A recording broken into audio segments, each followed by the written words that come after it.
here today. I mean, this is terrific. Uh, Having a conference like this, as Ann said, has been very important to me because I've been in the field of integrative medicine for over 20 years. But this morning, we're going to focus on the intersection of science, spirituality, and medicine. Our goal is to build bridges between spiritual and medical leaders through an interactive dialogue. Medical schools, as we all know, offer courses on spirituality and medicine, but I believe still emphasize technology, making a diagnosis, and fixing problems. Meanwhile, our aging population is searching for meaning and purpose in life and looking to spirituality for hope and for structure, particularly during times of medical crisis. Medicine is not enough. Spirituality, in my mind, is not just about ideas, sacred texts, and theology. It's about emotion and social connections. Spirituality is the energy that connects us to ourselves, each other, and a higher purpose. Spirituality is that aspect of human beings that seeks to heal or to be whole. Therefore, this conference is about an interdisciplinary sharing, collaborating, and supporting one another in an effort to advance the field. 3 years ago, Ann and I and the group on our advisory board decided to incorporate a much-needed spiritual component into the other services we offer. Michael Eslan is a certified associate clinical chaplain and began his chaplain internship here at UCLA 12 years ago. He has a depth of experience with oncology patients, both inpatient and outpatient, has worked in hospice care, and served as chaplain for the palliative care team at the Santa Monica UCLA Medical Center. Michael has also been a speaker at our Mann Insights into Cancer lecture series. He has addressed 300 nurses at Cedars-Sinai last year, has been a frequent lecturer to undergraduate students at UCLA, and has spoken to dozens of faith communities around the world. Please join me in welcoming Michael.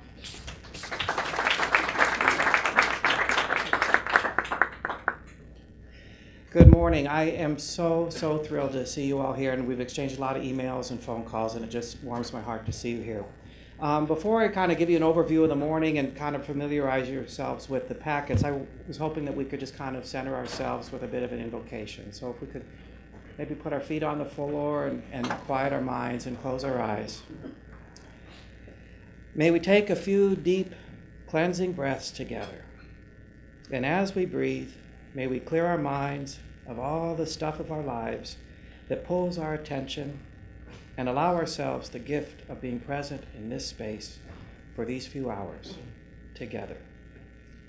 As we all arrive in this space from such divergent roads of faith and understanding, may we give thanks for what a blessing it is to meet at this particular spot on our respective journeys. As if this were a clearing in the woods where so many paths intersect, may we open ourselves to the inspiration and wisdom all around us. And just perhaps may we be changed by it. In the name of all that we hold to be true, to be dear, to be sacred. Amen. So, what the morning is going to look like, you will see if you open your packet, if you haven't, in the opening flap, not even just in the inside, there's an agenda. And what that agenda is after I leave you, I'm going to introduce you to Dr. Herbert Aradat, who's an oncologist here. I'll tell you more about him in a moment. And he's going to talk about his perspective of the intersection of faith and medicine. And then we're going to have time for dialogue with Dr. Aradat. And then I'm going to speak a little bit about my experience as an interfaith chaplain and share some of that. And then we'll have some dialogue about that. We'll take a very short break. And then we'll come back and we're going to hear from Dr. Coscarelli a little bit more about psychological issues around cancer. And then we're going to have this unique opportunity to look at a particular vignette of a case and to look at it through the lenses of each of our different disciplines, including the doctors and each of our own, and have plenty of time for dialogue. We'll have some closing remarks, evaluation to fill out, and a blessing, and that will be it. So that's sort of what the day looks like. In terms of the packet, we have a lot of resources for you here. On the, I guess this is the left side, is information about our center and the services we provide. Over here, we have the agenda, which you saw. We have in the very back a newsletter. We have some of the invitations we talked about, like the 5 questions a cancer patient should know to ask his doctor. There's a little note about that. We have a whole packet of resources that are wonderful. All of them are also available on our website for direct links, but all the links are here. A lot of them are internet sources. Some of them are community resources for anyone in your congregations or faith communities that might need some support.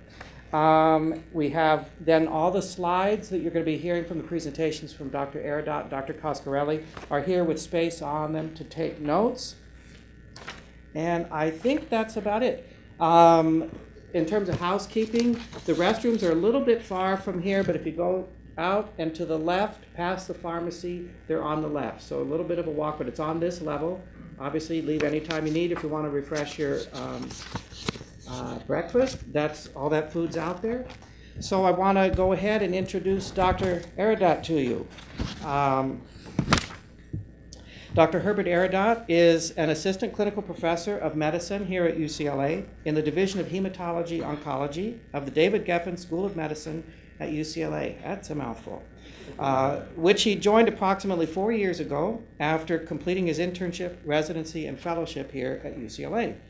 He's a hematologist oncologist and has a specialty in the area of lymphoma and is part of the UCLA lymphoma program. He is both a researcher and a clinician. He has a special interest in young adults with cancer and was personally touched by cancer when he was 20 years old. He will speak about some of the medical aspects of this disease and the interface between spirituality and medicine from the oncologist's perspective. Please welcome Dr. Eridot.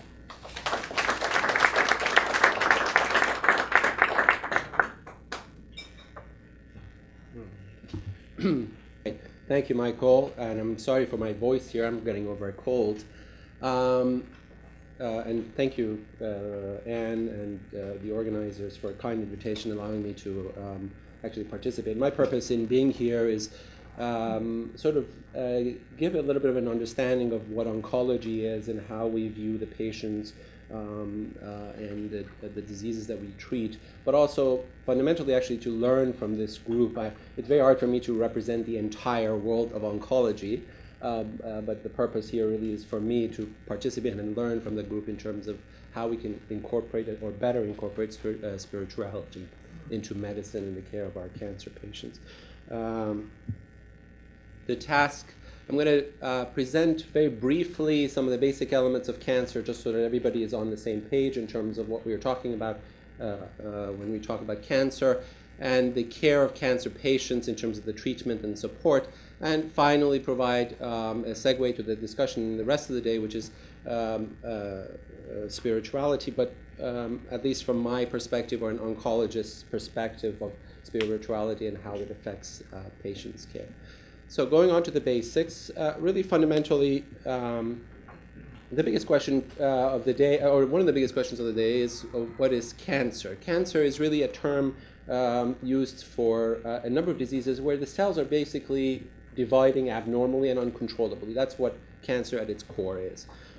These cells don't function properly. They don't do what they're supposed to do in the organ that they're supposed to be normally living in, and they spread throughout the body and cause havoc. But in its simplest term, it's really a parasite growing uncontrollably, spreading to other organs and causing problems with the other organs. It's not a single disease, so it's not the cancer. It's really actually a collection of perhaps more than 100 different types of disorders. Each one of those types of disorders actually has many different subtypes, and I'll give you some examples of this.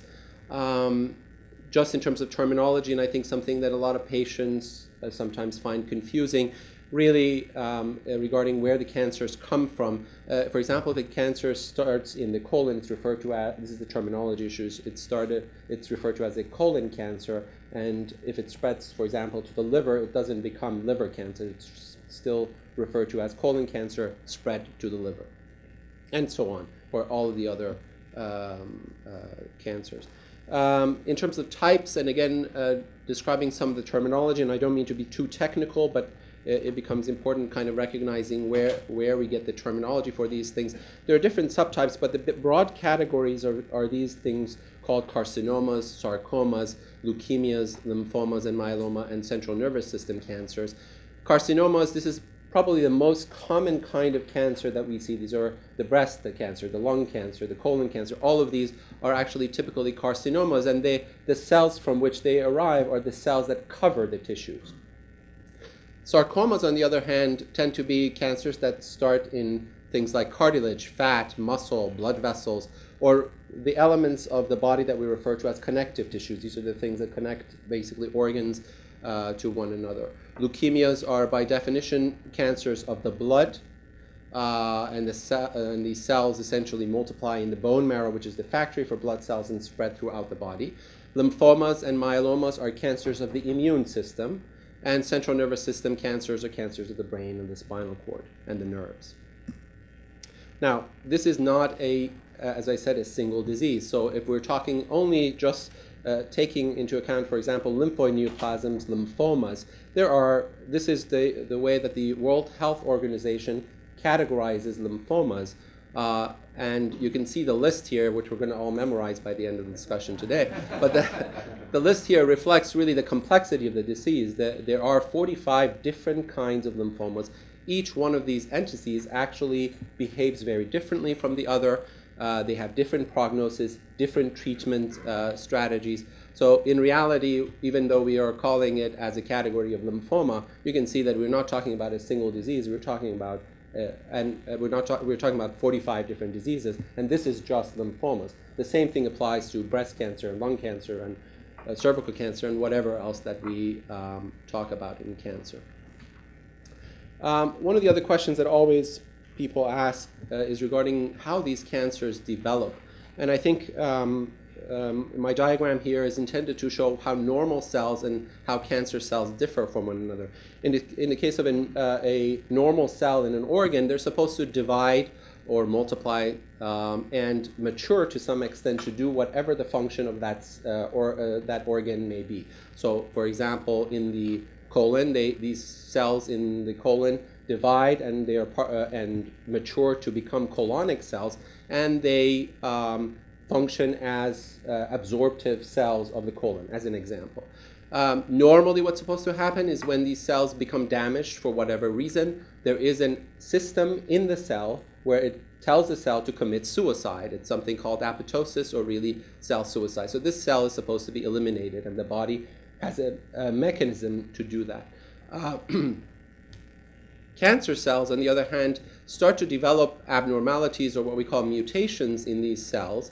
And rather than initiating the mechanisms by which the cell is supposed to die or commit suicide, the cells don't die, but they continue to divide, and they acquire more and more mutations, more and more abnormalities, until to a point where you actually have so many abnormalities that the cell really no longer does what it's supposed to do. It just continues to grow uncontrollably, and that's what leads to development of a tumor. A model here that better explains this is, for example, in the skin. In the skin, there are cells, something that we call a basal layer of the skin. Really, essentially, these are cells that are supposed to divide and give rise to the layers of the skin. And I think we all know that the skin, as we grow, it continues, the cells continue to divide, and eventually some of the cells die and are shed. This is a normal function of our skin as an organ. However, sometimes you have damage that occurs to the DNA of these basal cells, and the type of damage that I'm talking about are things that are related to radiation exposure, viruses sometimes various chemicals, or even sometimes hereditary damage. That what ends up happening is these cells start to divide uncontrollably, as I said, and develop into essentially a tumor. Now, this in and of itself is not, it's simply referred to as a tumor.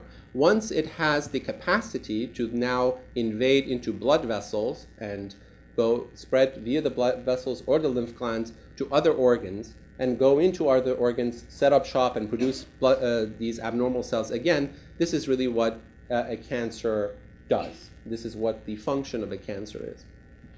And I made a reference to this being essentially a parasite. The reason the cancers kill people really is primarily because, of course, this disrupts the function of the organ itself here. So if this is happening in the skin, you all of a sudden have a collection of cells that are not functioning like normal skin cells. They are disrupting the normal function of the skin. They spread into the blood and go into other organs and suddenly start to disrupt the function of the other organs, whatever that other organ may be, the lung, the brain, and so on. And they affect the immune system, and to some extent they act like a parasite. So you have something that is growing uncontrollably. It requires energy, nutrients, and it robs the normal cells of those elements. And so the people become cachectic. And why? Because all of the energy and whatever food and nutrients that the person consumes is going to feed this parasite. All right. Oops, we're going backwards here. Okay.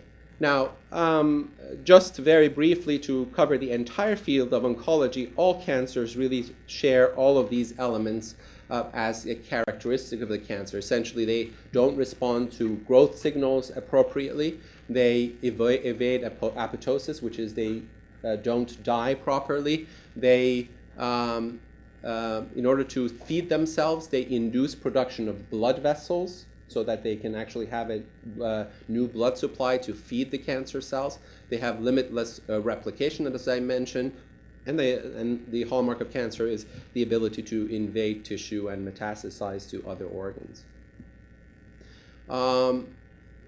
This is an example of what happens in, for example, in leukemias, is a similar phenomenon. You have an hematopoietic stem cell. This is a parental cell that lives in the bone marrow. These are the cells that give rise to all of our blood cells, things like red blood cells that carry oxygen to tissue, and platelets that help you clot your blood, and all the immune cells of the body. At each stage, these cells are supposed to multiply, and they're supposed to mature to give rise to these ultimate cells that we're talking about. Now, at each stage of development, if the maturation doesn't occur properly and these cells start to divide endlessly, uncontrollably, it leads to a variety of disorders that are reflected here. So early on, as an example, if these very early cells start to grow uncontrollably and not mature properly, it leads to a disease like acute lymphoblastic leukemia. And I won't belabor the technical language, but this is basically the same kind of model that applies to any other cancer in the body. It's simply an uncontrolled growth and an arrest of normal maturation. I sometimes liken it to teenagers who refuse to grow up and misbehave, and so they can wreak havoc, basically. All right.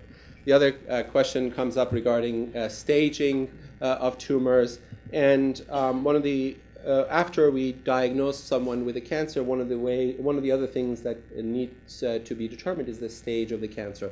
In its simplest term, a stage is supposed to reflect the burden of the cancer on the patient. Every single one of the entities have a different. Every single one of the cancer entities has a different type or a different form of staging system. So the same staging system does not apply to all cancers. And the things that we take into account when we stage the cancer is how large is the tumor, how deeply it's invaded into the surrounding tissue, has it spread to the regional lymph nodes, has it metastasized to other parts of the body. And based on all of these things, we determine a stage for that cancer. What's the value of this staging? Really, as I mentioned, number one, it's to convey the burden of this cancer to the patient and to the other members of the team as to what this cancer might do to the person. It also has some degree of prognostic value. So in general, and I emphasize the in general very heavily, somebody that has a stage 3 cancer has a lower survival than somebody that has a stage 1 cancer. But these numbers and these values are not universal. So stage 4 lymphomas are highly curable diseases versus, for example, stage 4 pancreatic cancer, which is unfortunately at the moment is entirely incurable in the United States. So now, a few brief things just about the terminology for the treatment of cancer patients. I artificially divided this into primary treatment of the cancer and the supportive care of the patient, but this is, I think, all of us recognize is really quite artificial. All of these things are integrated into one another, and I'll mention it down the road. There are multiple treatments that are used to treatment of in the management of a cancer patient. I think everybody understands surgery is really removal of the cancer and the surrounding tissue with the intent of getting rid of the bulk of the cancer. Chemotherapy, and I'll talk a little bit more about this, is really a controlled administration of poisons. This is the way I describe it to our medical students. It's really just a way to poison the cancer cells with the hope of killing as many of the cancer cells and perhaps completely eliminating the cancer cells. There are different terminology that apply to chemotherapy. The most important one, I think, is really the intent of the chemotherapy that we give the patient. Really and that's reflected in this terminology of palliative versus curative therapy. If the intent of the treatment is really to cure the patient, then the chemotherapy regimen is referred to as a curative regimen. On the other hand, if our purpose is to really keep the patient comfortable from the symptoms of the cancer, the regimen is referred to as palliative. Radiation is a way to induce damage in the cancer cells and essentially cause them to die, and immunotherapy is a way to really augment the immune system or introduce a new immune system into the patient and allow that immune system to fight off the cancer. The supportive care of a patient also involves things like management of side effects, pain management, and management of the psychosocial issues. Chemotherapy, as I mentioned, and I won't,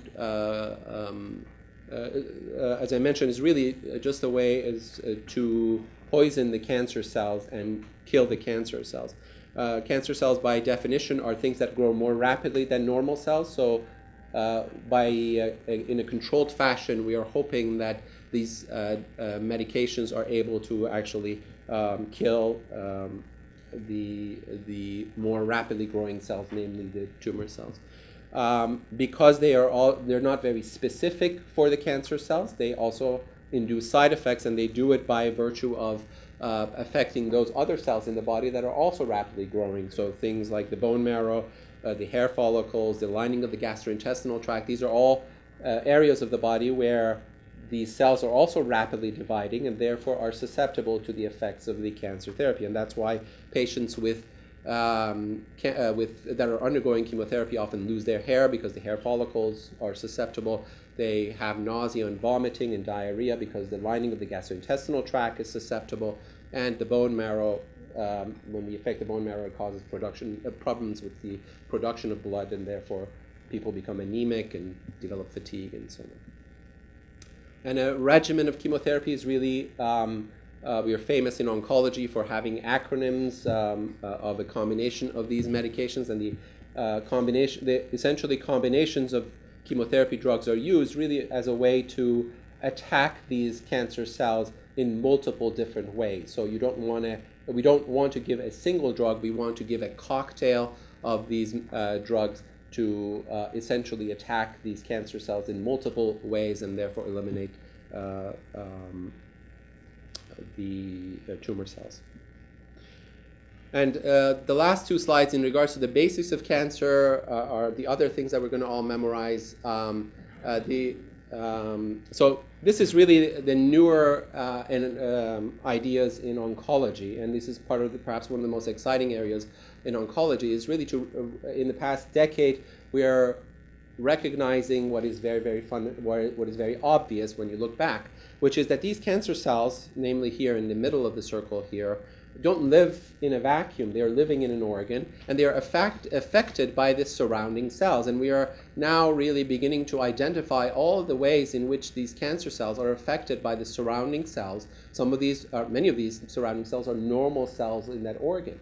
And they are, to a large extent, actually dependent on these surrounding cells. And this gives us a new way in which we can attack these cancer cells. And in contrast to what I described, for example, in the case of chemotherapy, where we're trying to concentrate on killing this cancer at the center of this image in a very dirty way, in this fashion, now that we recognize what's happening and how what these cells are dependent on, we can actually target our treatments. And so that's what the modern era of targeted therapy for cancer is reflecting, the idea that we can actually go after what the cancer is dependent on, rather than just trying to poison everything and hope that we're killing more of the cancer cells than the normal cells. And in a similar thing, the other thing that we are recognizing again in the past 2 decades is that there are a number of signaling systems in the cell. This is my rendition of a cell, and a number of molecules inside the cell that tell the cell to grow or to die. And the cancer, we can actually disrupt these signals within the cell. This is analogous to having a radio, for example, or a television set that receives signals from the outside, and then you have wiring inside the radio or the television that carry the signals from the antenna to the television tube, and you get a picture on the television. If you cut off some of the wiring, the TV is no longer going to work. And it's the same analogy here. If you disrupt some of the receptors on the surface of the cell, or some of the signaling inside the cell, you can actually eliminate the cancer cell. What's the purpose of all this? Really, the purpose of all this is to kill the cells in a much more targeted fashion, rather than a kind of a brute force approach, which has been the way that we've done it in oncology for the past 70 years. Now, the care of the cancer patient really is not contrary to what many of us may believe, that it's the medical oncologists surrounding the patient, but it's really, in reality, it's a multidisciplinary approach at most institutions in the United States, and certainly here at UCLA. And as you can see, the medical oncologists and the surgeons and the radiation oncologists, or in other words, the medical practitioners per se, are just one element of a very large team that involves family and friends and psychologists, and most importantly here is the pastoral care and spiritual support. The arrows here all are pointing to the patient, but in reality, the proper diagram would also mean that we have arrows pointing to one another, in the sense that we are supposed to be communicating with one another in the care of this cancer patient. And that's the purpose of our conference today, is to start to concentrate on this aspect of the discussion between those that provide spiritual support for our patients and the rest of the team. And I think fundamentally also to recognize that everybody plays a very important role in the care of the cancer patient. The final part of the talk is really spirituality in oncology, and at least my perspective as a medical oncologist in terms of how spirituality plays a role in oncology. When I was doing a research for this discussion, I was actually myself a little surprised that this is not a new concept, even in the field, in the discipline of oncology and cancer care. In fact, if you look at some of the preeminent journals in oncology, the one example I gave here is Journal of Clinical Oncology. This is the primary scientific journal in the field. There are actually numerous articles that are published throughout the year on the issue of spirituality and management of spirituality of the patient. And in fact, I saw a number of articles looking at what the patients perceive, and it's not, I think to this audience perhaps this is not surprising, although to the medical audience it might be different, that as many as 88% of cancer patients really report that the topic of spirituality, at least in some way, important to them, and actually quite frequently they note that it's of extreme importance. The other thing I think we in oncology are starting to recognize is that the involvement of the oncologist in spiritual care, it's not simply just the one goal of saying, okay, we took care of the spiritual needs of the patient, but it really also conveys to the patient something much more fundamentally important, which is that really surviving the cancer is it's really the purpose of all of this is really not just merely surviving the cancer, but it's really healing, and part of healing really requires addressing the spiritual needs of the patient. Sometimes we're not going to be able to save the patient, but we still can heal the patient by addressing their spiritual needs and other needs, and not necessarily concentrating on killing the cancer cells. From an oncologic standpoint, from a medical oncology standpoint, spirituality and religion are defined in the following fashion, and I hope that this generates some discussion. Really, spirituality is concerned with universal issues of purpose and meaning of life, and it's a part of human essence and strives for transcendental values. It's characterized by the capacity to seek purpose and meaning, to have faith, to love and to forgive, to worship and to see beyond present circumstances, and enables a person to rise above or transcend suffering. Some of the spiritual issues that commonly contemplated by cancer patients include why do people live? What does life mean? Are people part of a larger concept than themselves? Is there really a higher power involved in all of this? Why do we have to suffer? Why do people have to die? Does death have any meaning, and why is this happening to me?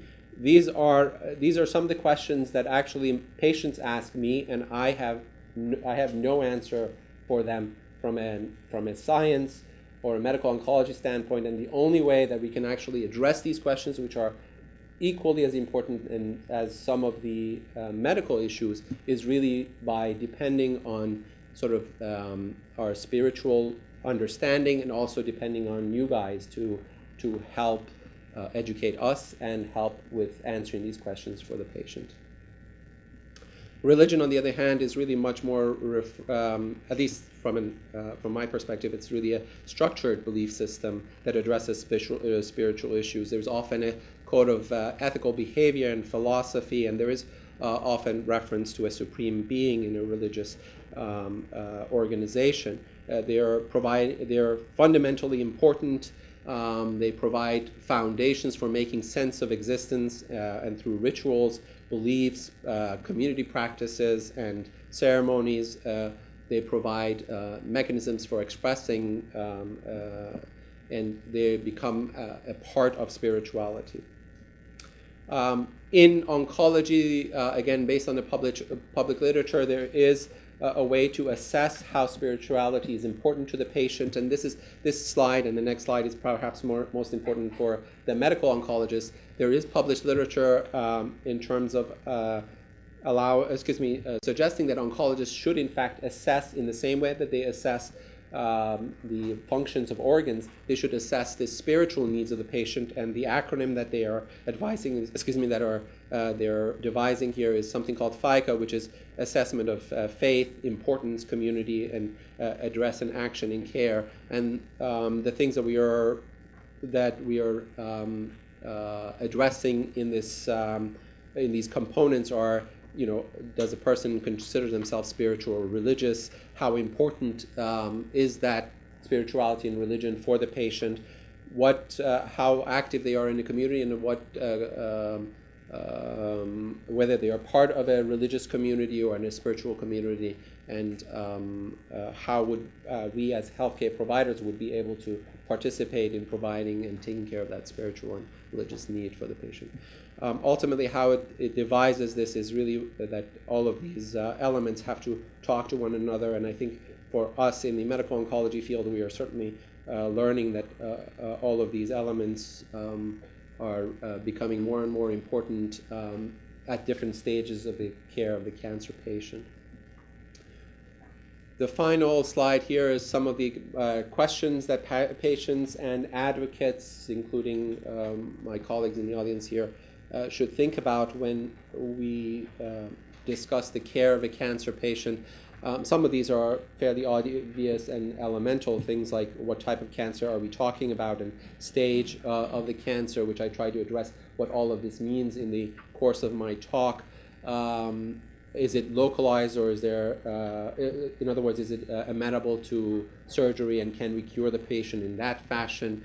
What are the treatment options available, and what are the side effects expected? And what are the goals of the treatment? Are we intending to cure the patient, or are we palliating symptoms for the patient? A lot of these questions are things that are commonly addressed when the patient comes to an oncologist's office and when they're diagnosed, and they are addressed over and over again during the discussion. However, I cannot tell you how many times I and my colleagues get questions in subsequent occasions from family members and friends regarding these issues that we have addressed, for example, in the office. This doesn't reflect that the patient just didn't understand them, or the patients are, I think, quite often overwhelmed, and they end up asking these exact same questions from other people. And I think one of the things that I have often found extraordinarily useful is the feedback that I get from other people, in other words, our nurses and social workers and psychotherapists, and the clergy that are involved in the care of the patient, in terms of getting an idea of how much the patient has understood, and how can I help them to understand some of these concepts a little bit better, which goes back to my original contention, I should say, that we are hungry for feedback from our clergy colleagues in terms of how the patients are interpreting some of the information that we give them, and how best we can address some of the medical needs as well as some of the spiritual needs for the patient.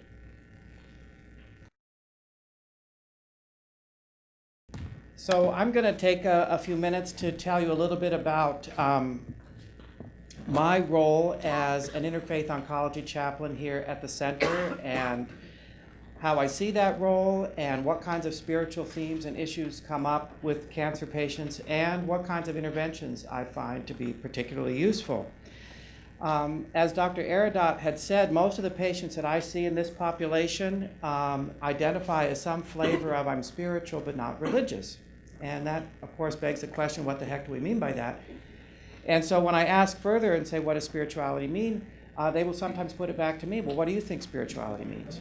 And for me, I have to go back to the Latin root of the word, spiritus, which simply means breath.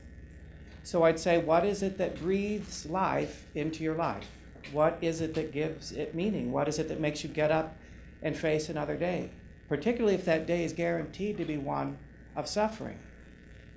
Now, for many, that might be a connection to a religious tradition or practice or ritual. For some, it might be a more personal relationship to God or a sense of higher power. For some, it might be family. It might be one particular relationship. It might be their dog. It might be a great round of golf. It might mean surfing the perfect wave. It might mean the place where they can feel a connection to a larger truth or reality. It might be the seashore. It might be the mountains. It might be the desert. It might be the Thanksgiving dinner table. Whatever it is, cancer can really mess with all of that.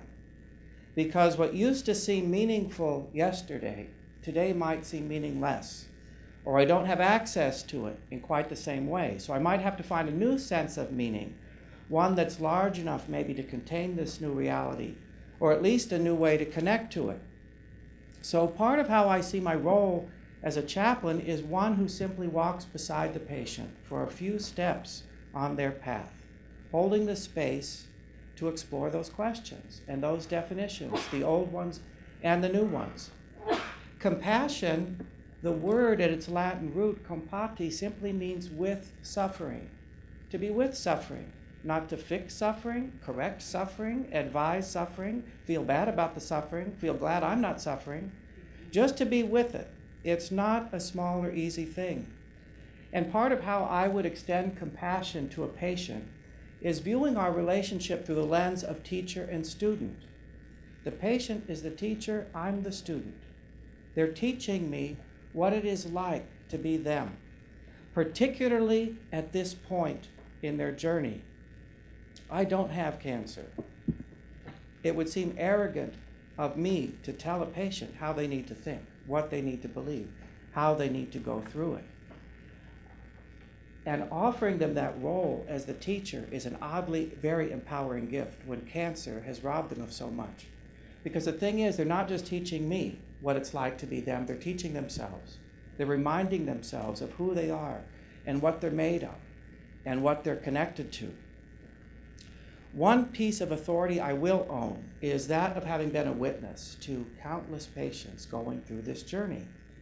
And one gift that authority can offer is a gift of legitimacy, if you will, to a patient's experience, to where she is right now. Countless patients ask me, has anybody else ever gone through this? Am I the only one that's ever thought this? And what a soothing balm it is to say, you're not alone. Just yesterday, I was talking to a woman who was going through this very thing. I've worked in many different settings as a chaplain over the last dozen years. I've worked obviously with oncology patients, inpatient and outpatient. I worked in liver transplants. I worked in the psychiatric hospital. I worked in palliative care. I worked in hospice. Each setting seems to have its own constellation of spiritual issues that seem to float to the surface that are unique sometimes to that setting. In liver transplants, for instance, many people need new livers because of past self-destructive behaviors, drug and alcohol abuse. So there can be a lot of shame and a lot of disgrace. And you mean I really have to pray that somebody dies in order for me to get a liver and that I might live? And do I really deserve that? On the cancer journey, I find one common theme is that one's whole identity can kind of deconstruct right before our eyes. And if we even think for a moment of ourselves, of 5 essential things that are true about me, if anybody's going to know me at all, they got to know these 5 things.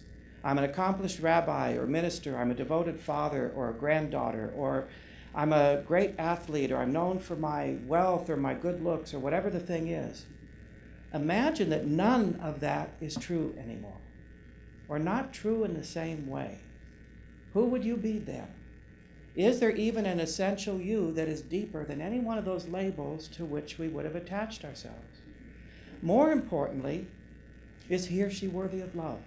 Is he or she still capable of giving love?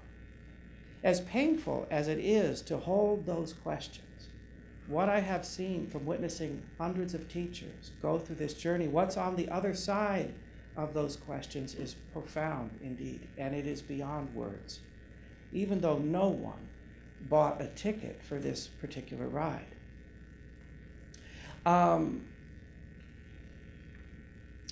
And just as we go through life, pretty certain of who we are, who we think we are, we go through life fairly certain of what we believe and what we hold to be true. Cancer can really mess with all of that too.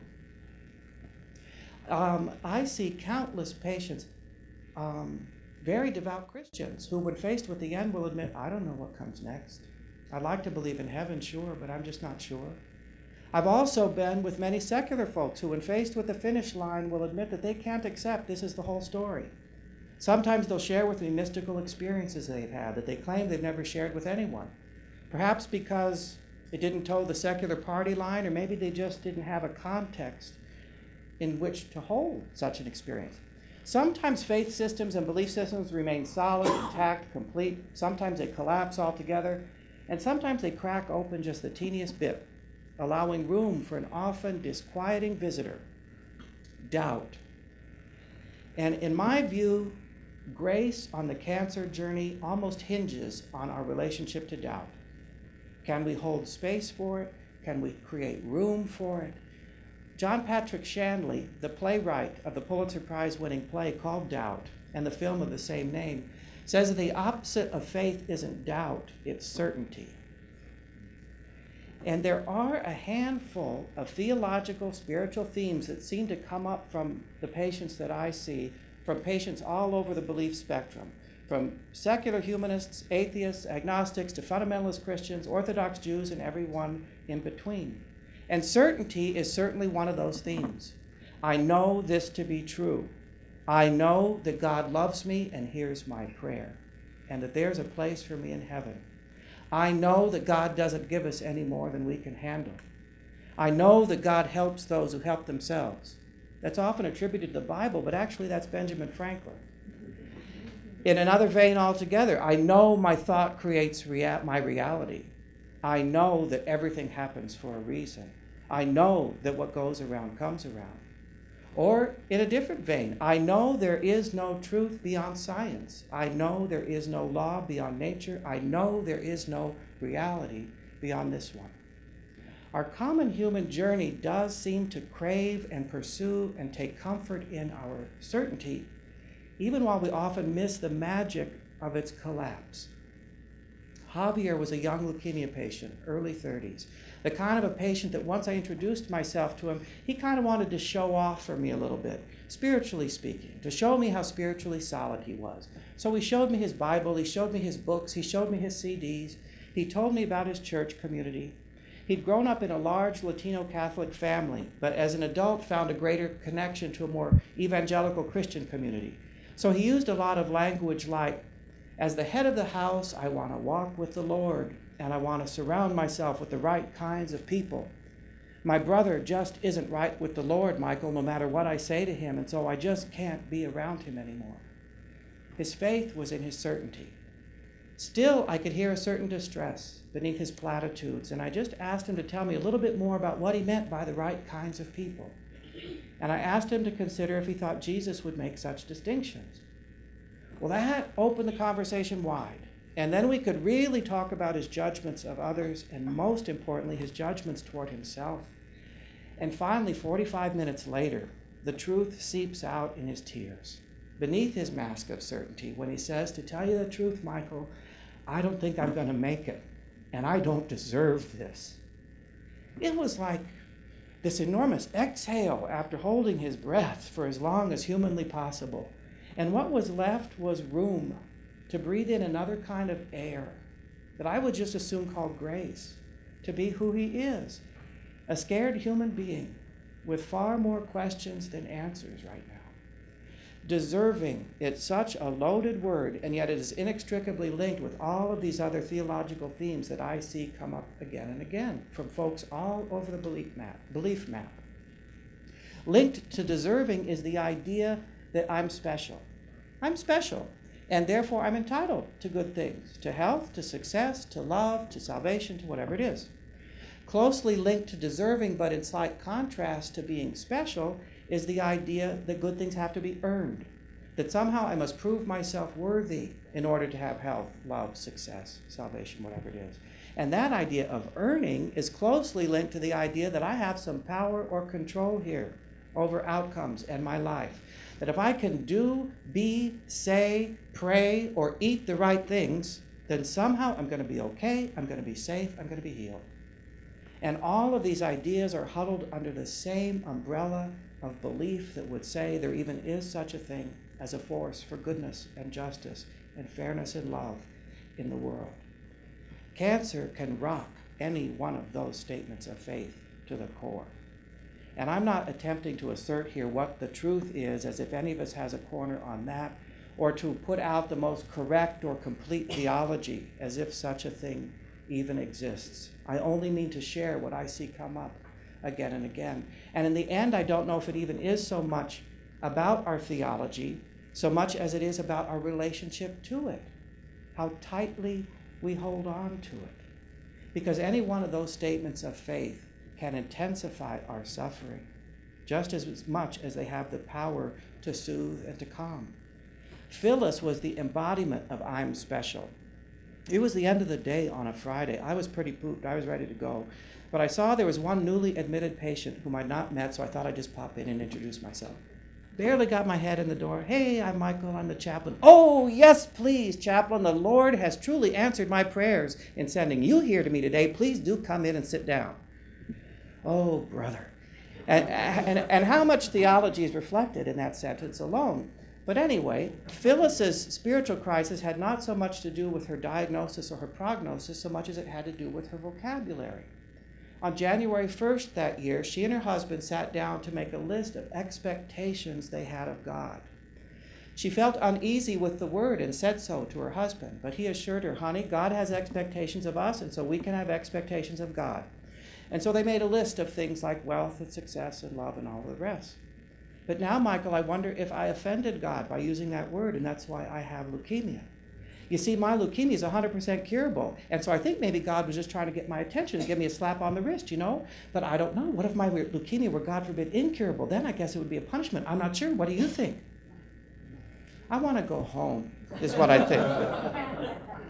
Phyllis went on to tell me how God had given her cuts in line at the supermarket and found her parking places right by the front door in an impossibly crowded Costco parking lot.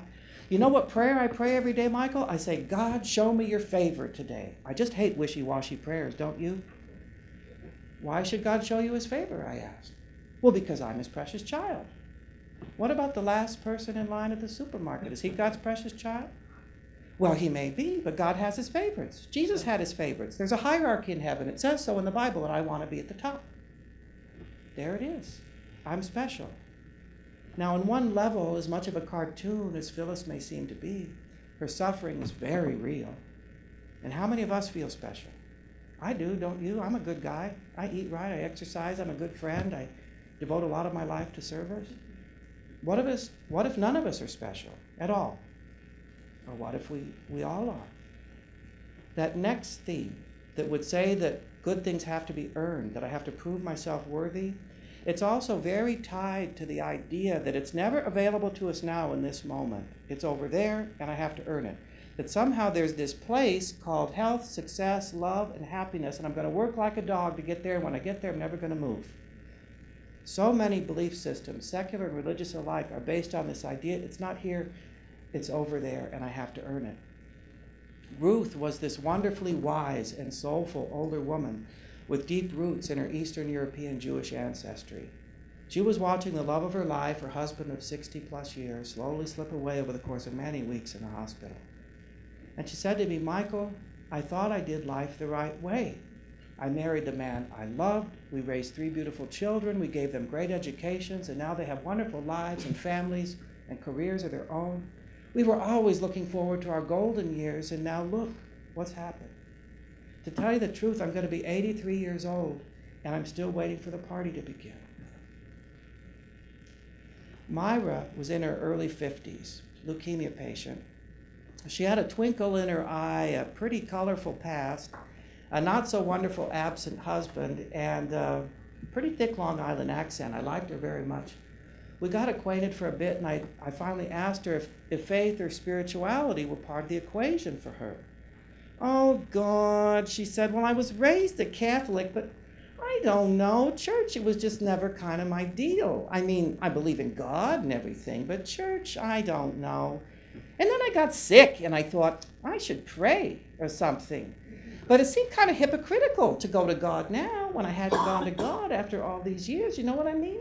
And then last week, I was here in the clinic getting my chemo when there was this Latino man there praying up a storm with the pictures of the saints and the rosary beads and everything. And I thought, I can't compete with that. As if there's only so much love or healing or grace to go around, and she wasn't entitled to her share. She hadn't done it the right way. She hadn't earned it. Alex was a very tough young man, 28 years old, very turbulent background, grew up in the Central Valley, a history with gangs. He had a couple brothers who were in prison. He had a native street smarts kind of intelligence, and he was also a semi-professional bare-fisted boxer. I didn't even know such a thing existed. When I went into his room to introduce myself, the only personal artifact was a tattered picture of himself, all bloodied, in the boxing ring taped to the wall. I didn't know what it was. I said, what's that? He said, it's a picture of me. It's the only time I ever lost a fight. Why would you want that picture up, I asked. I want to be sure it never happens again. He had an amazing capacity for self-reflection and holding paradox. He said, Michael, sure, I could pray for God to heal me, but why should he? Why me? Why not the guy down the hall? Why not the kids downstairs? Why not everybody? Isn't prayer kind of judging God, saying things shouldn't be the way that they are? Maybe we're just supposed to accept. But then the champion in the ring let his voice be heard. Michael, I want to be the best patient possible. You've watched hundreds of people go through these transplants. What's the best way to do this to ensure my success? And there's that other theme. I have some power or control here. Now, I don't mean to imply that we don't have power over how we move through our experience, how we find meaning in it, what perspective we're going to hold. But in the big questions of who gets sick and who doesn't, and who dies and who doesn't, it's just out of our hands. And Alex didn't want to accept that. I think we all take comfort in nurturing the idea that we have some power over our lives and our world, even when an earthquake like cancer can pull the rug of certainty right out from underneath us. And if anything, I would say coming face to face with powerlessness is the essential spiritual challenge that cancer affords everyone, regardless of their faith, tradition, or belief. So in a way, I guess I also see my role as one who walks with the patient through the rubble after the earthquake, deciding what we're going to keep, what's still useful, maybe what we're going to throw away, what doesn't work anymore. Maybe it's a belief, maybe it's an idea, maybe it's a relationship, maybe it's an actual physical thing. What are we going to keep, and what kind of foundation are we going to build for a new kind of understanding that can include this new reality, even if this new reality means my imminent death? I like to think we can offer the patients a lens through which to view this rubble and maybe find new meaning in the unlikeliest of places, maybe in teeny, insignificant details, maybe discovering that we're not alone, maybe that we're all one, as Father Greg Boyle would say, to establish kinship. When I told my mother, who's a lung cancer survivor herself, 10 years out, about Ruth, the wise woman who was waiting for the party to begin, my mother knowingly said, "Oh, honey, the party's always right now."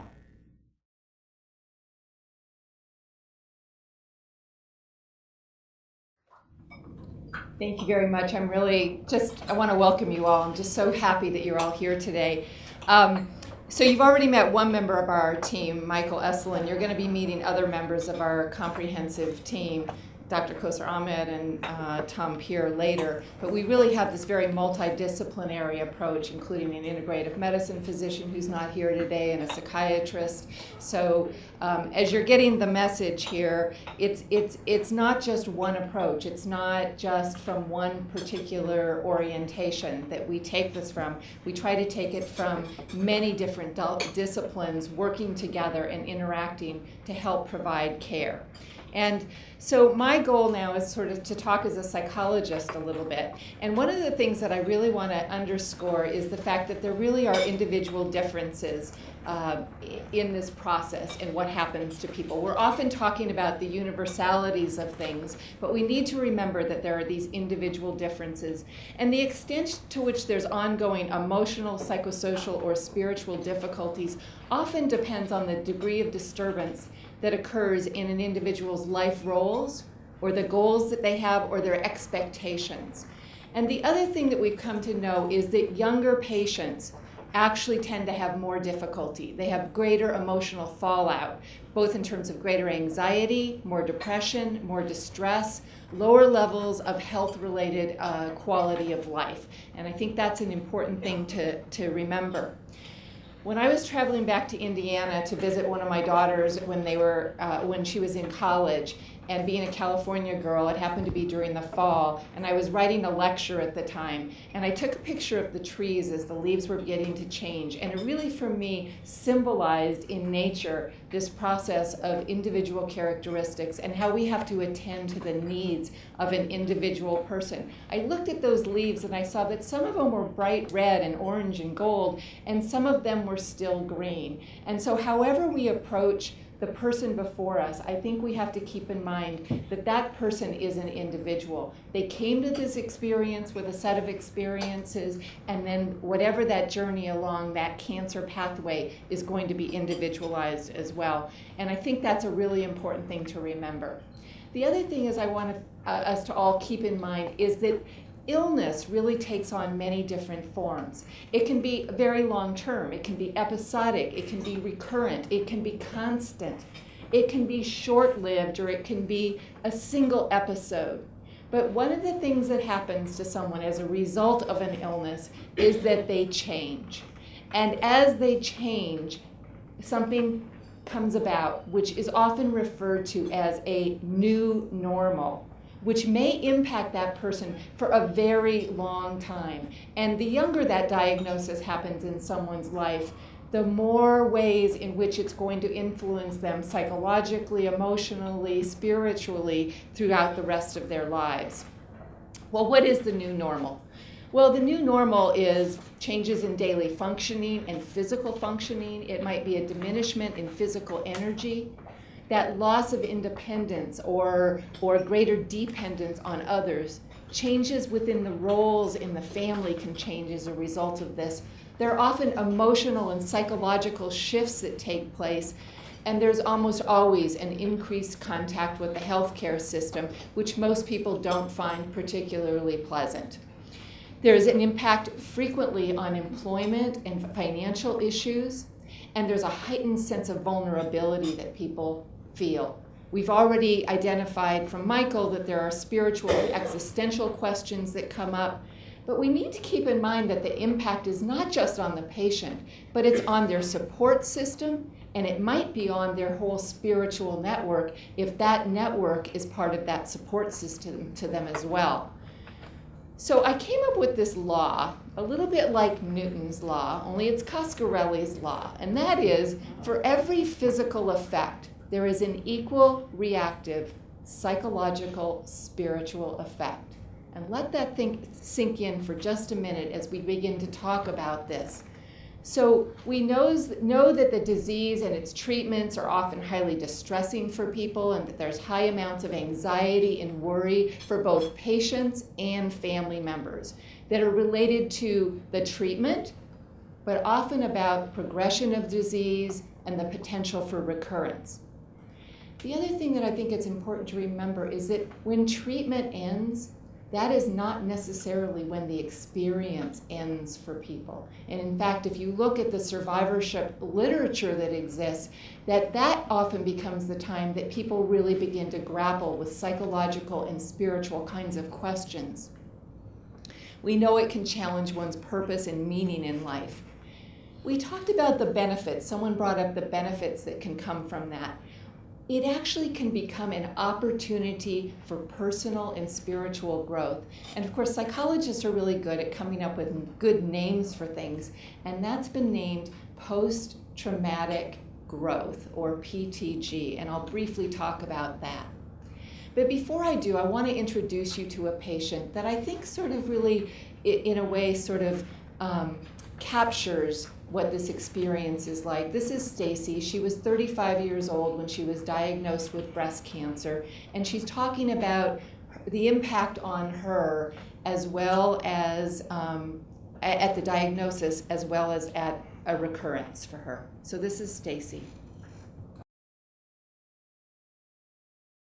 It's the most horrifying fear I've ever felt, initially. And then there's just the stages of grief, from anger to denial to bargaining to, all of the stages of grief. And I think Steve will tell you that the recurrence for us was more difficult than the original diagnosis. We were sort of Pollyanna-ish about the original one. It was like, oh, we'll have a mastectomy and everything will be fine. And the recurrence scared us more. And you're just at a loss.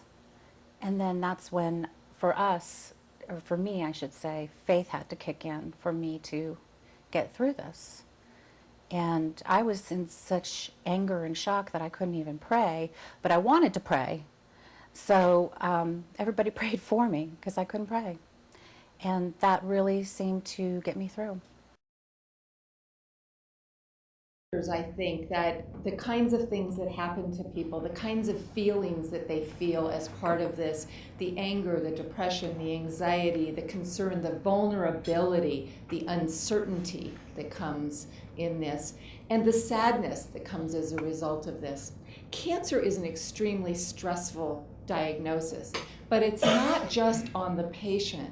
We need to keep in mind that when a patient is diagnosed, the whole family gets that diagnosis.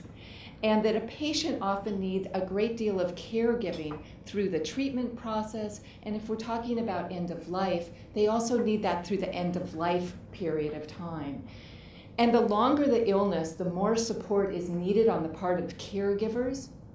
And some of our research indicates that caregivers are actually more distressed or as distressed as the patients themselves. And so when we begin to think about taking care of patients, we need to begin to think about taking care of all of those people that are part of their system and caregiving roles that they play. And as part of that, we recognize that oftentimes the patient and the caregiver might lose the most significant confidant that they have as they're going through this. And there might be a tendency to want to buffer them from feelings. So what are some of the other consequences in this new normal? Well, increased stress, difficulty sleeping, diminished cognitive functioning. There may be changes in enjoyment of life. Recreation is often altered. There can be restrictions in social activities, a lot of frustration and irritability, and that irritability can be very difficult sometimes for family members to deal with, sometimes living in the future, and obviously the reductions in shift in meaning. When I think about the journey of cancer survivorship or cancer as we're going down this road, I like to think about it as something with movement. So what do I mean by that? Well, cancer has a way of sort of being in the foreground. When someone's initially diagnosed and dealing with treatment, it might then recede to the background for various periods of time. And then it comes back into the foreground when you go to have a scan and you get worried or something like that. So there's movement in that regard of the cancer foreground to background. There's also the passage of time.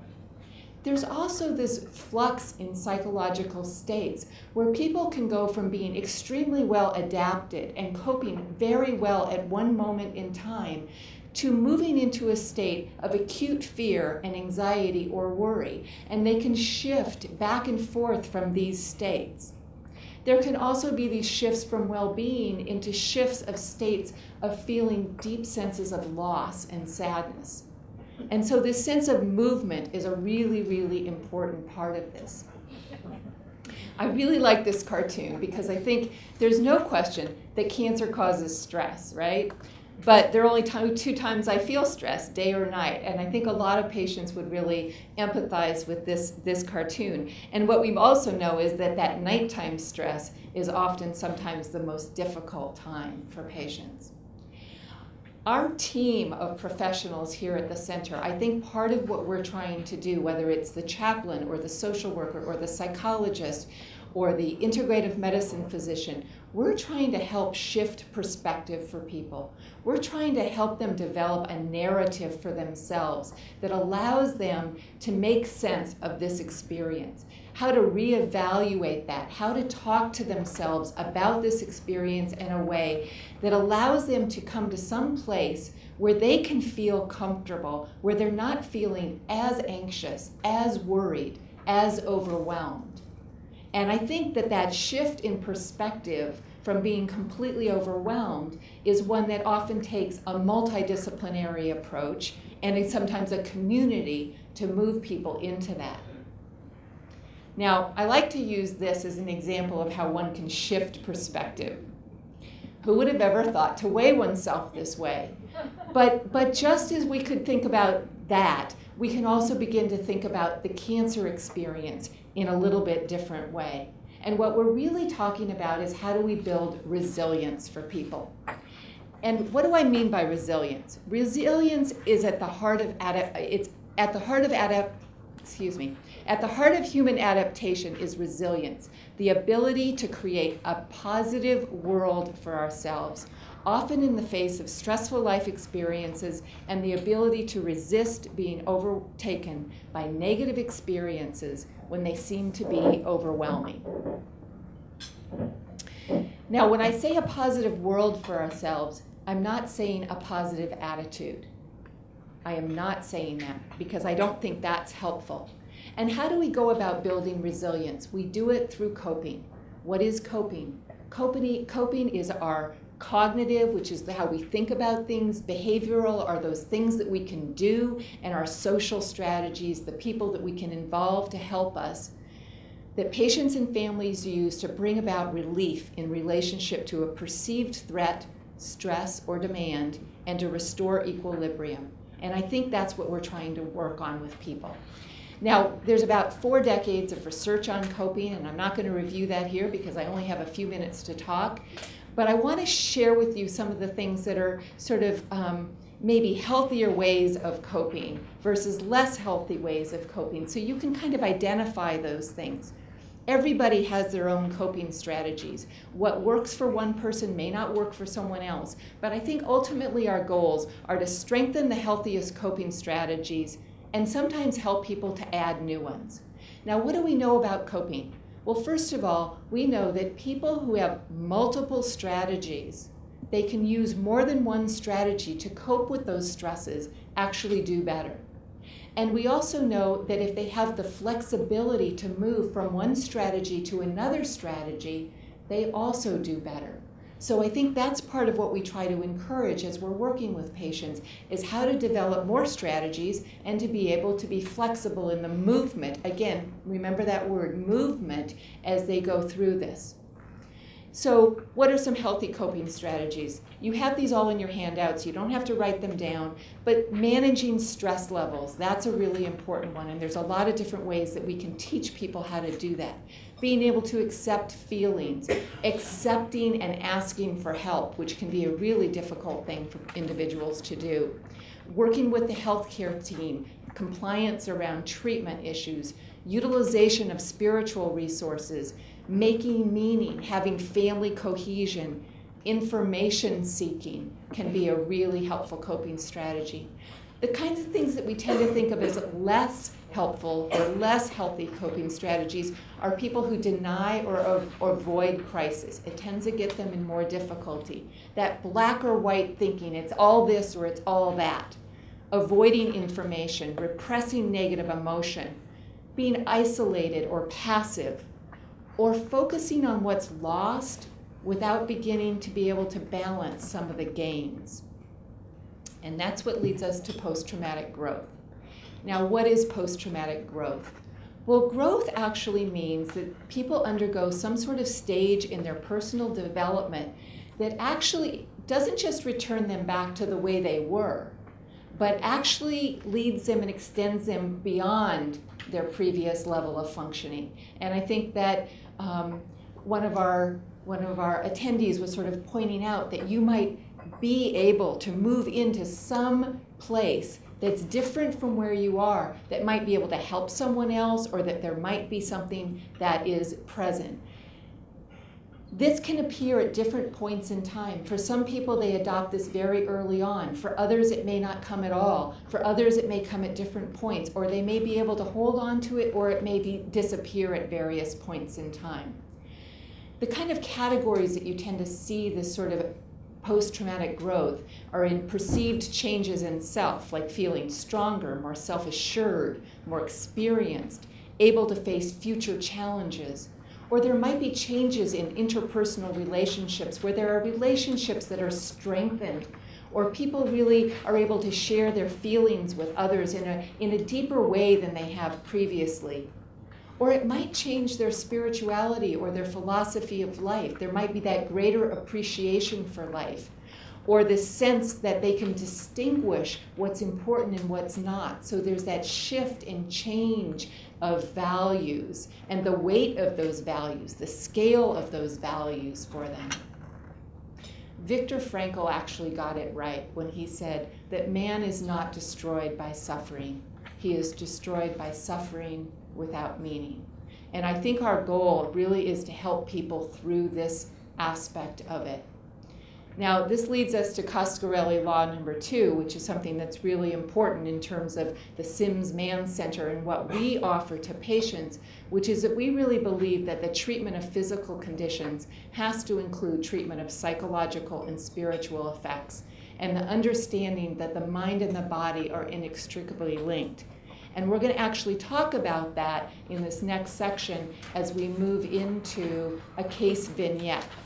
But I want to end with the way that I end each of my talks, which is that I have 3 wishes, and I've been ending my talks this way for 30 years, which is I wish that cancer could be prevented.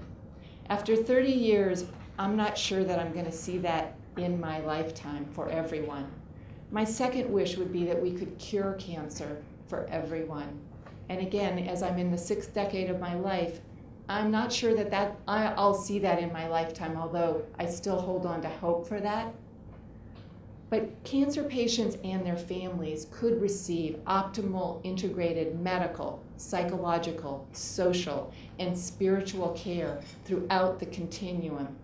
And that's something that is happening right now, right here at UCLA with the Sims-Mann Center. That's something that is a tangible goal, and that we can all be a part of making certain that that happens for every patient and every family.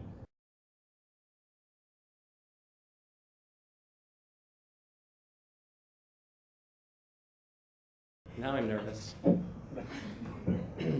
Dr. Pierre's my dad, so I actually go have a life experience with spiritual care and hospital systems through that work, and I was remembering that recently, that my youngest memory of being in a hospital was my mother was in the hospital being visited by a priest and having a really excellent experience with that. So that goes way back for me. And we're going to talk about a case vignette right now.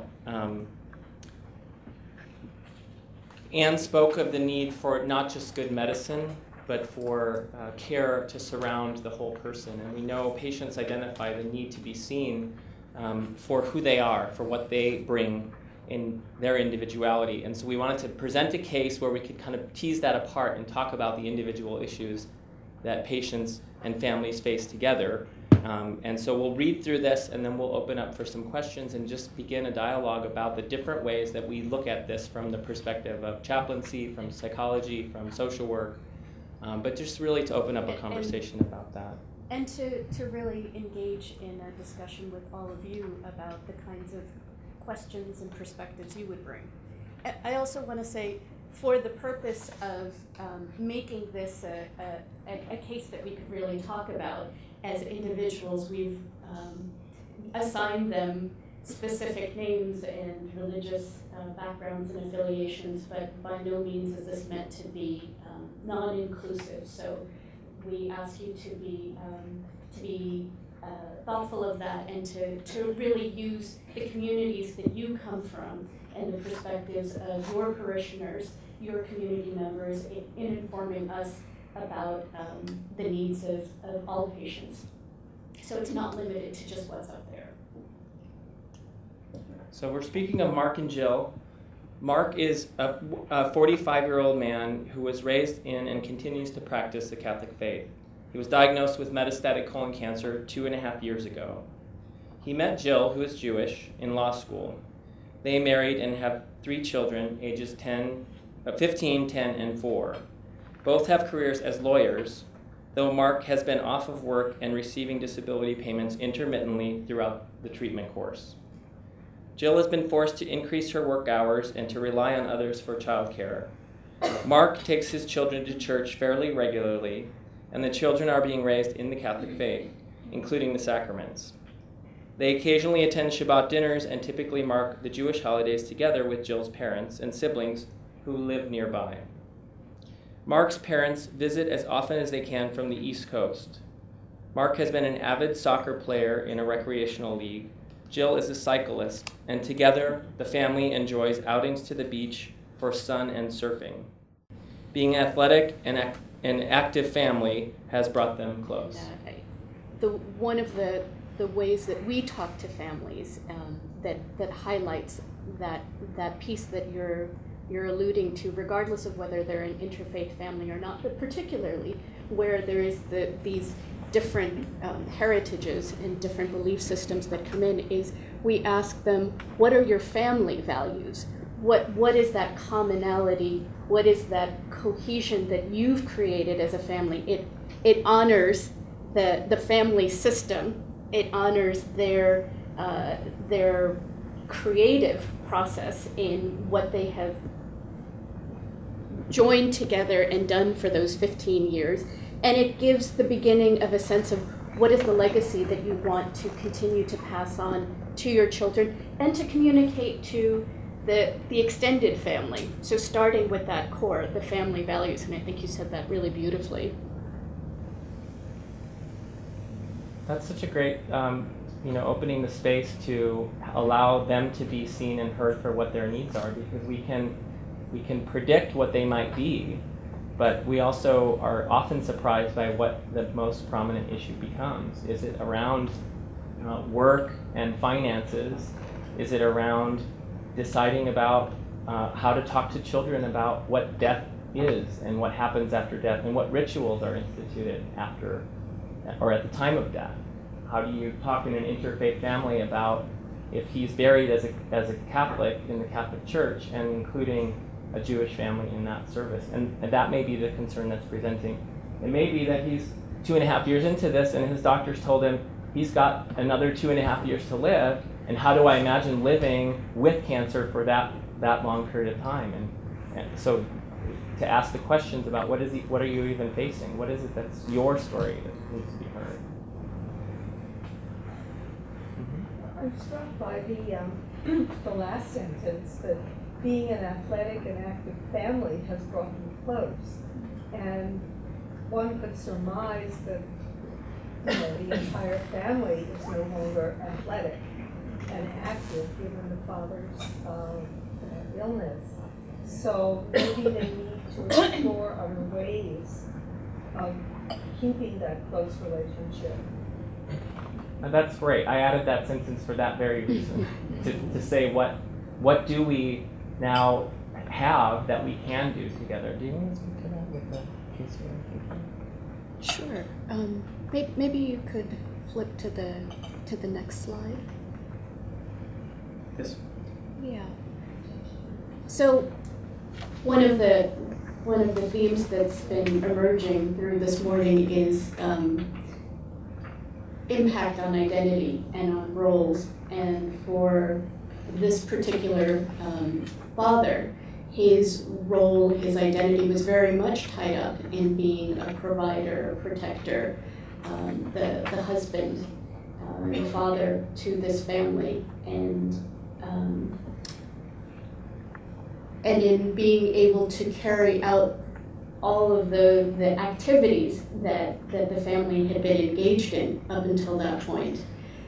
What we worked on together was helping him to tease apart how important it was to define his identity in terms of the function of the role as a father versus the relationship of the role of father. So maybe he could no longer take the kids surfing or toss the football around or coach the soccer game every weekend, but he could continue to be their teacher, their guide.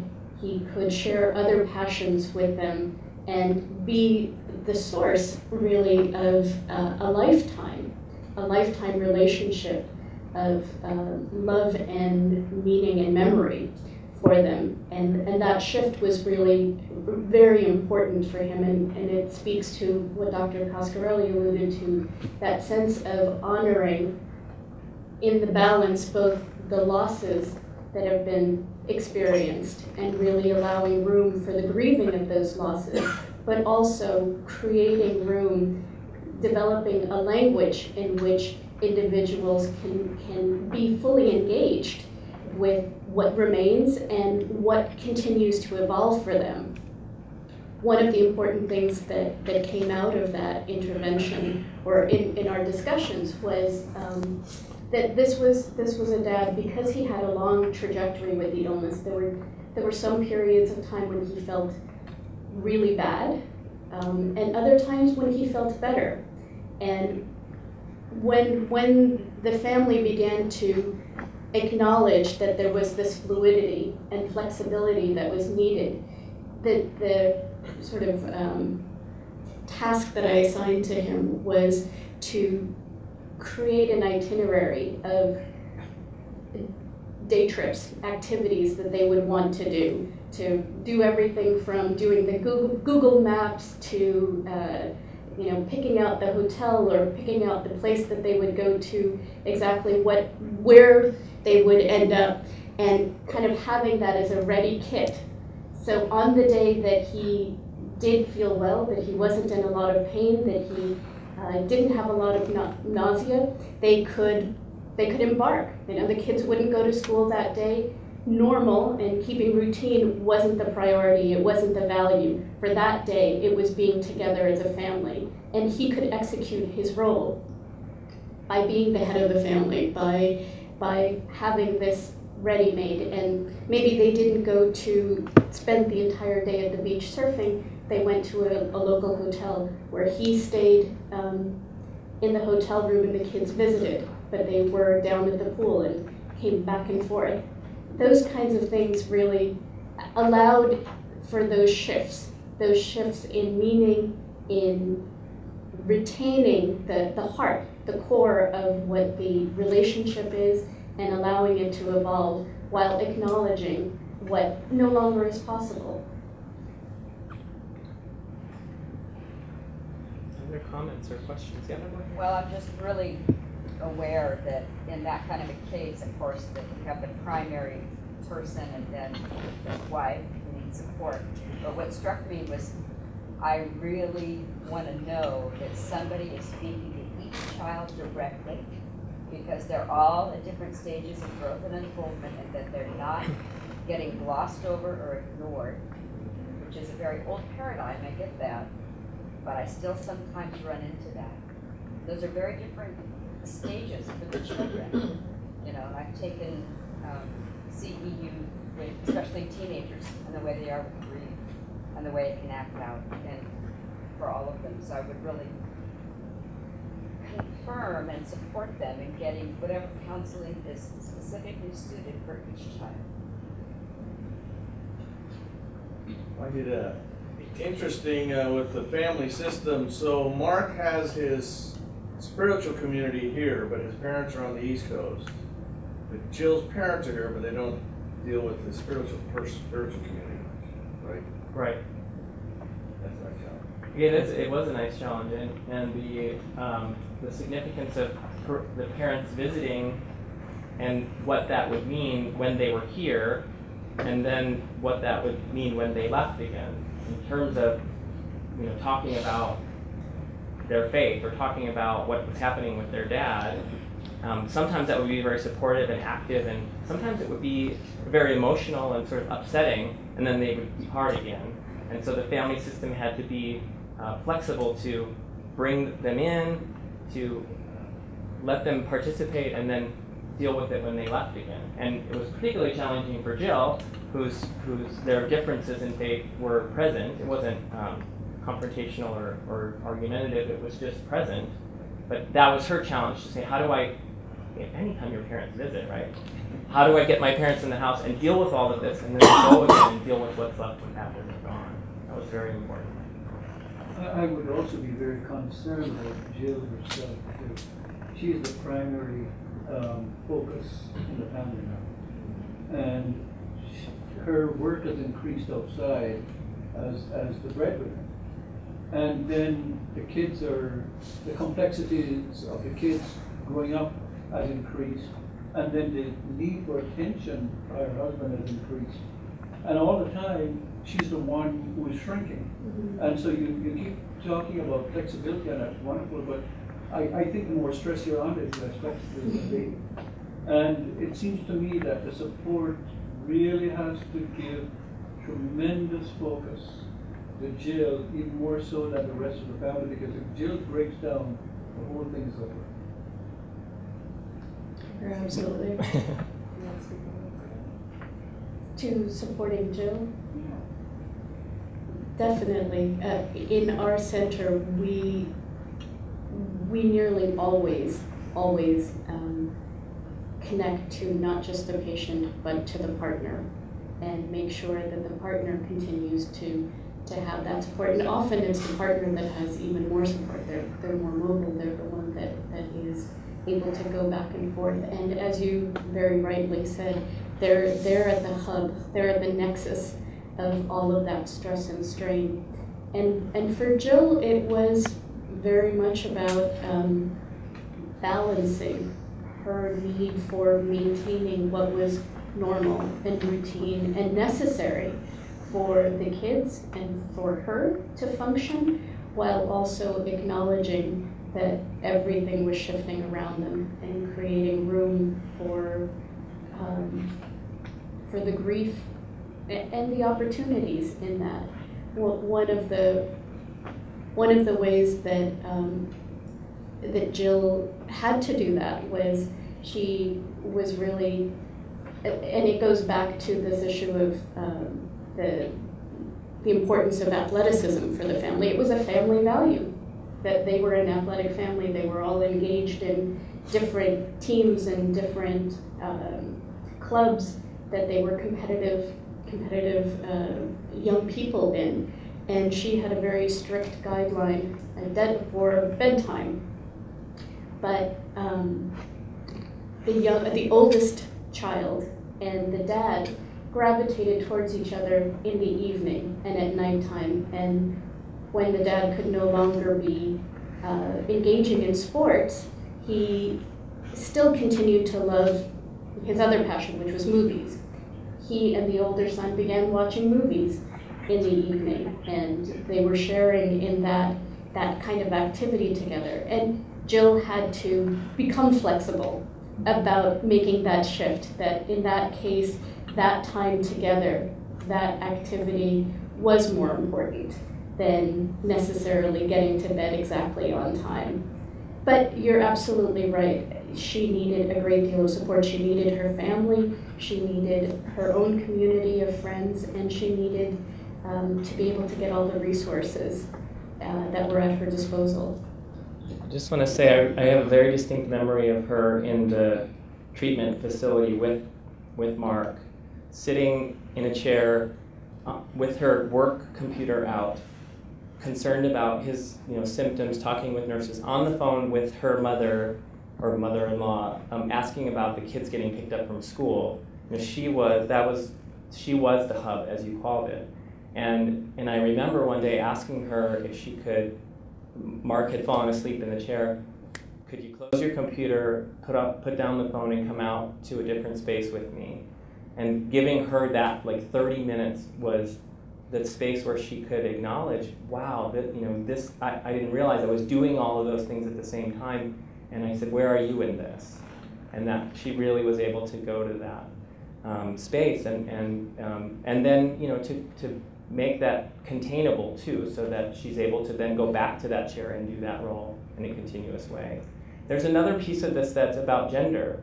Which parent is affected changes the roles also. So when father is affected, that's a certain impact on the family. When mother's affected, I think mothers step up and do amazing things, and sometimes men have to learn a lot of things to be able to hold the household together and keep it going.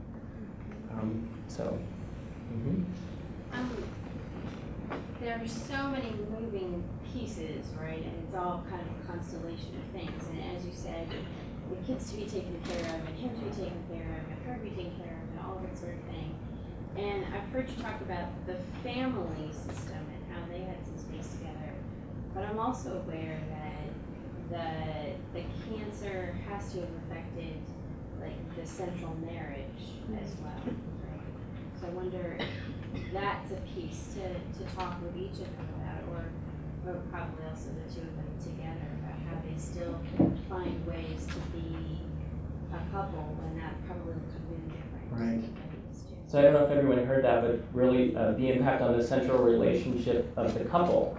And just to speak generally to that, it does impact that dyad in so many different ways. Some of that is about intimacy and sexuality. If your physical changes due to surgery or radiation are really present in that intimacy. The ways that they're able to spend time together. I think having children, I see my sisters with their kids and how that impacts their central relationship just naturally by having a 4-year-old around.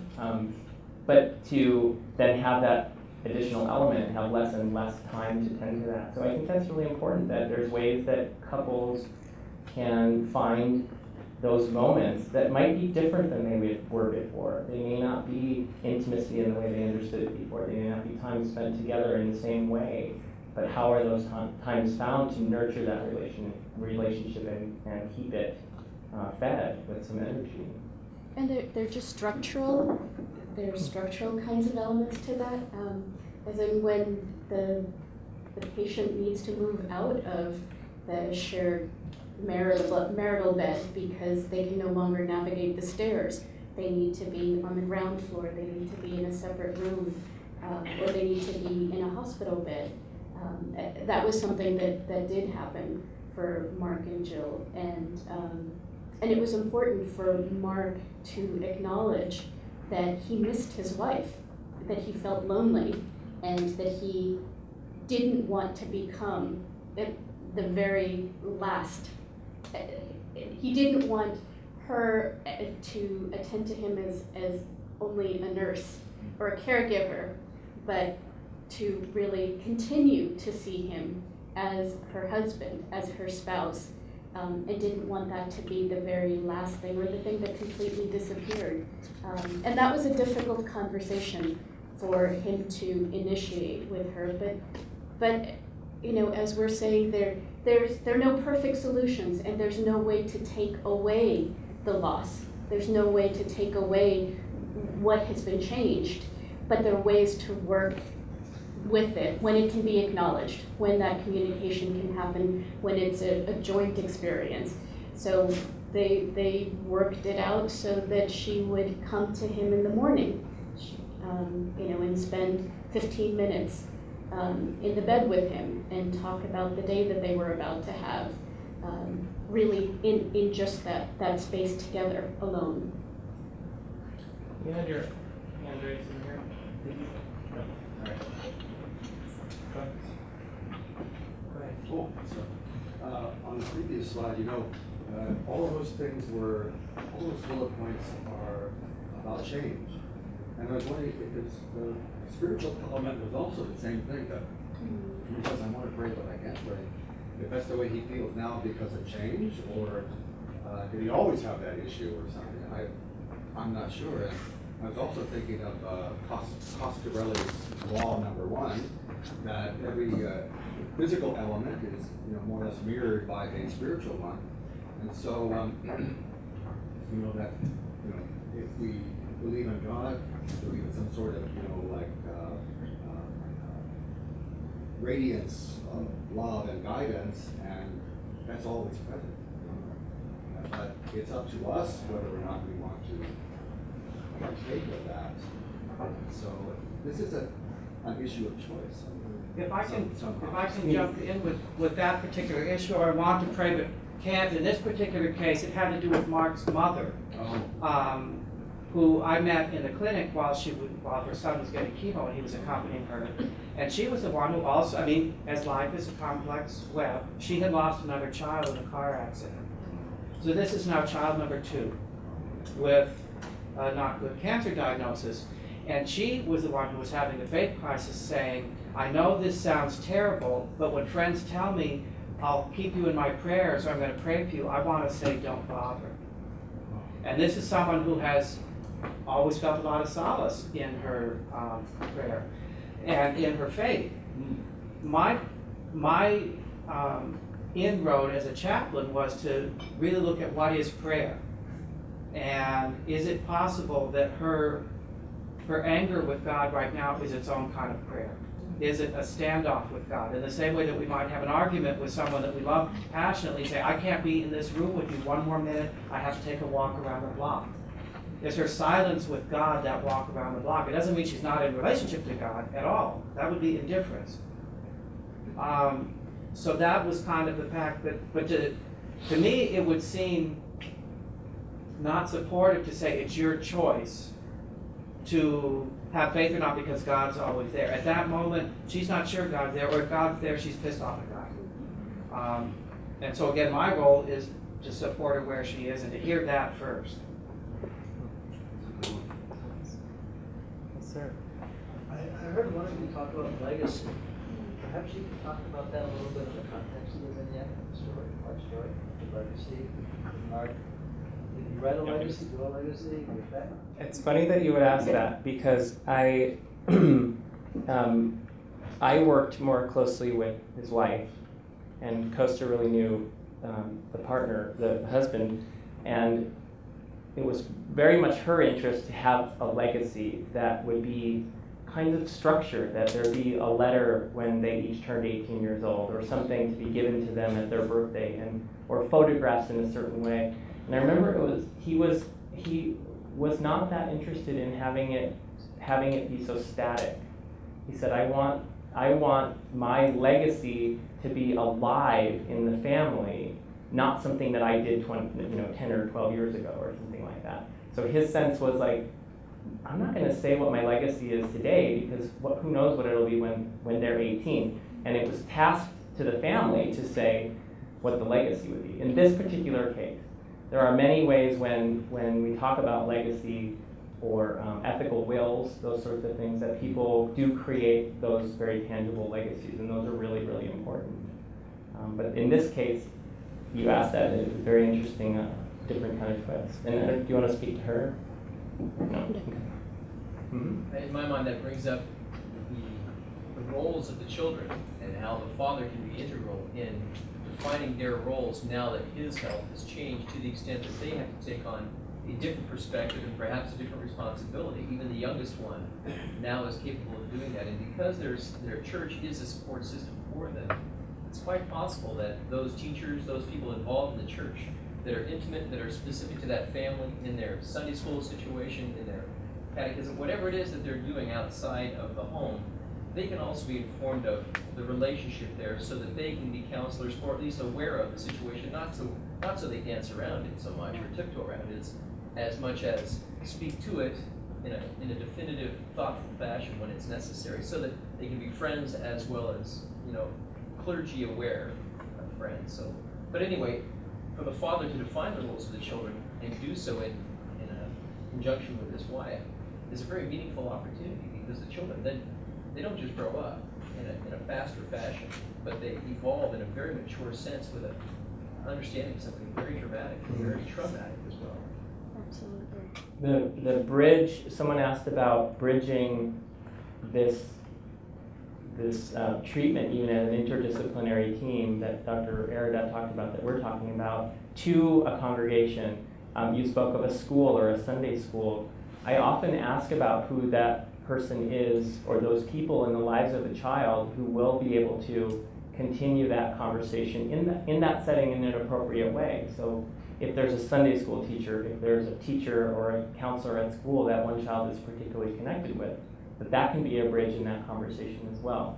That it's ideal. It's ideal that they would have the kind of relationship with a family where that conversation would be able to be bridged between the two. But I think that's really important too.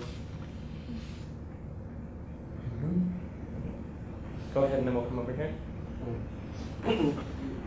I asked a couple of questions earlier about what I would ask the family when I would.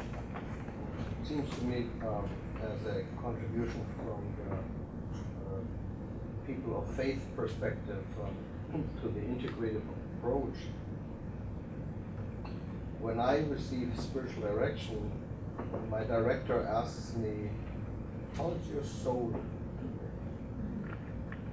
That often brings, for me, depth, goes down to where it really matters, and then comes different perspectives, because Dr. Costa, you were talking about perspective change, and then the question, how's your soul today?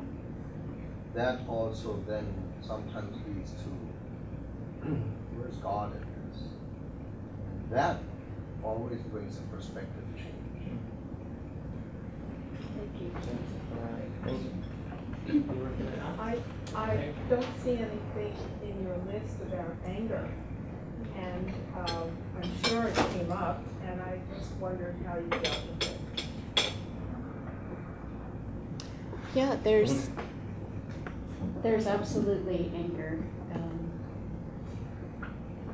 I think as Michael said, that all of those emotions are complex, and there's a process of even getting to the point where the individual feels entitled to be angry. There are lots of reasons to feel grateful, to feel appreciative that they're getting the best care, that they have the support of so many people, that they didn't die 6 months ago, that they were able to be present for an important event. Actually accessing anger and being able to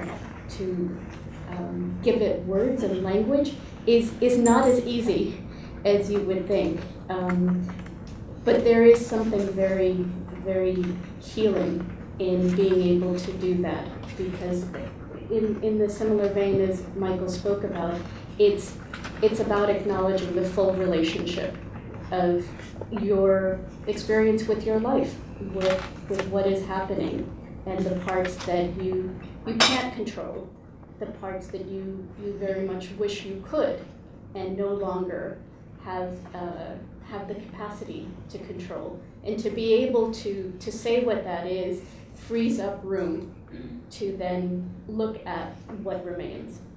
But it doesn't come as quickly as you might think.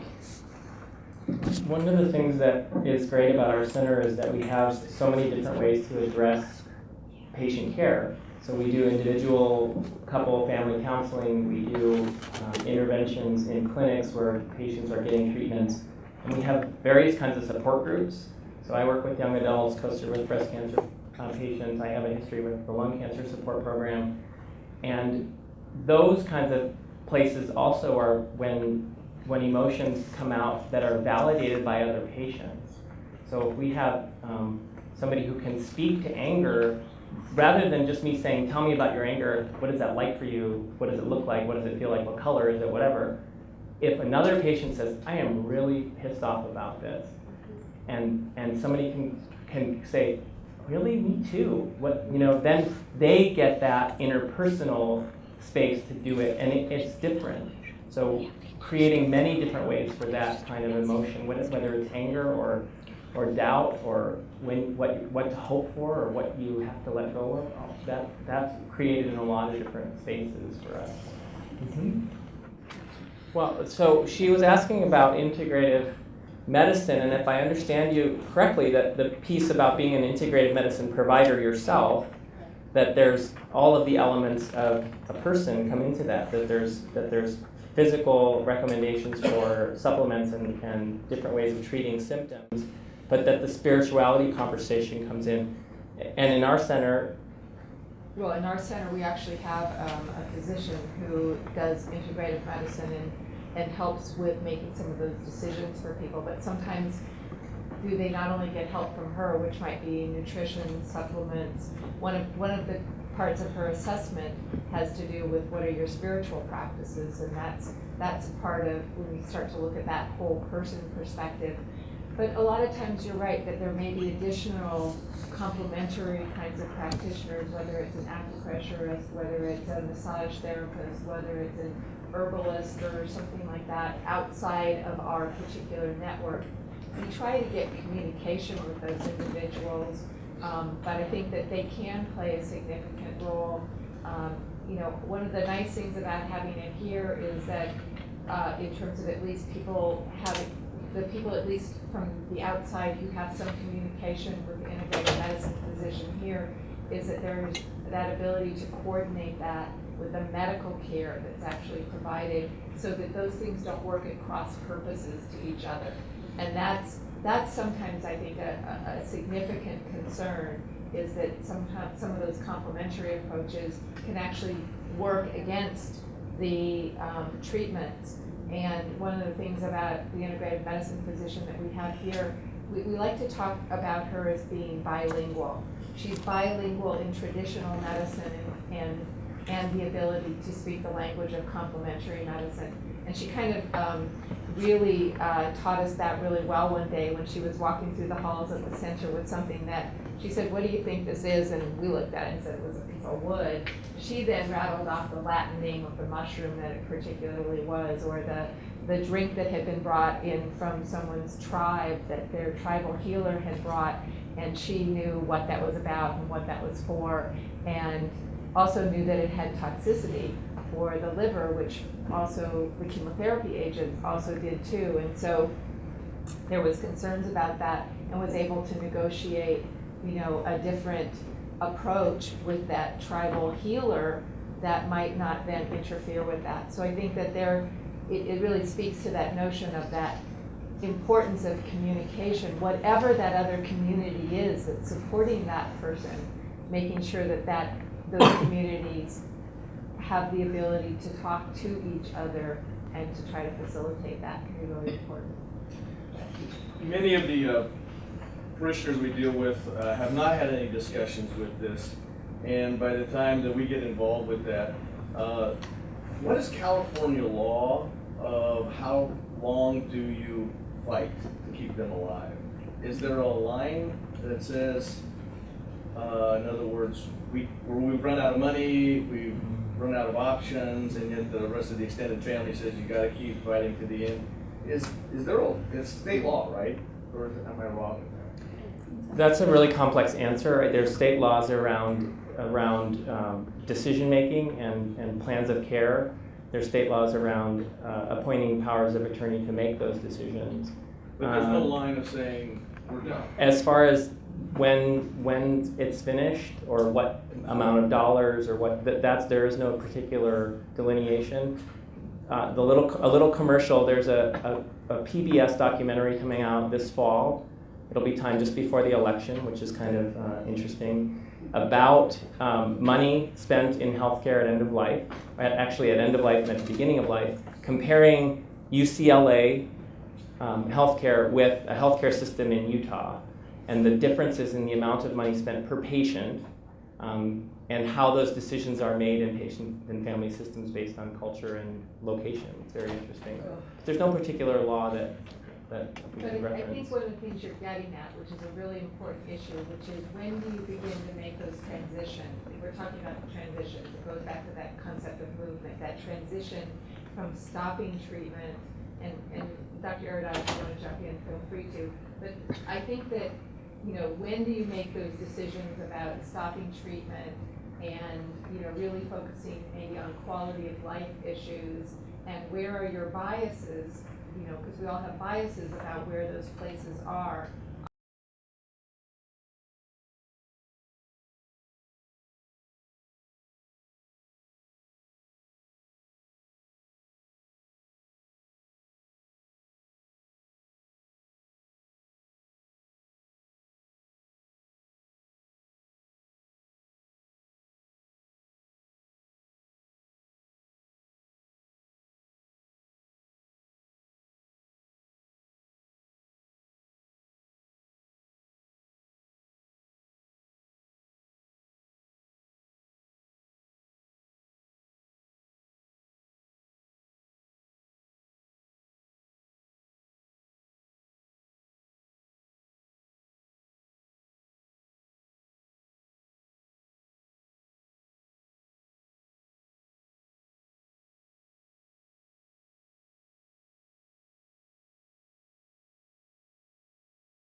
And so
We're coming from such different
we have a sense that there